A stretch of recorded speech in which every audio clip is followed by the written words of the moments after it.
Masih ingat Mita The Virgin? Namanya mulai eksis tahun 2010-an bersama Dara The Virgin. Namun saat sedang naik daun, Mita The Virgin yang terkenal dengan grup The Virgin ini memilih mundur dari RCM. Mundur dari RCM pas Ahmad Dhani masih mendekam di balik jeruji besi, Mita The Virgin tampak sibuk melanjutkan karirnya di dunia malam alias DJ. Kini, Mita The Virgin banyak menghabiskan waktunya untuk bekerja sebagai DJ hingga penulis lagu.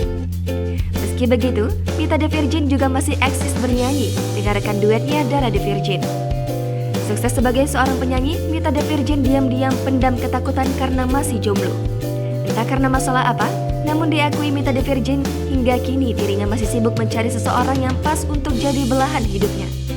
Bak sudah lelah, beberapa waktu lalu Mita The Virgin sempat ungkap kriteria pria idamannya. Tanpa tedeng aling-aling, Mita The Virgin mau melakukan ta'aruf dengan pengusaha. Namun ternyata ada syarat yang harus dilakukan oleh calon suami Mita The Virgin. Hal tersebut pernah ia ungkapkan dalam acara Oke Bos yang dipandu Raffi Ahmad, Nagita Slavina, dan Billy Syahputra.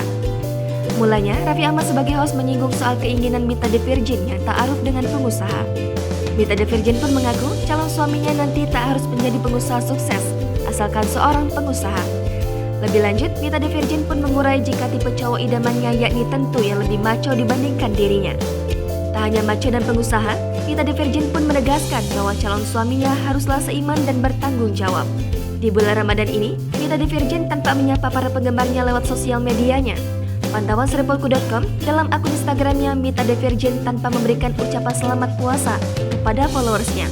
Ia juga menjadikan momen Ramadan ini untuk meminta maaf kepada semua orang atas perbuatan yang disengaja maupun tidak disengaja. Jangan lupa subscribe, share, komen, dan like ya.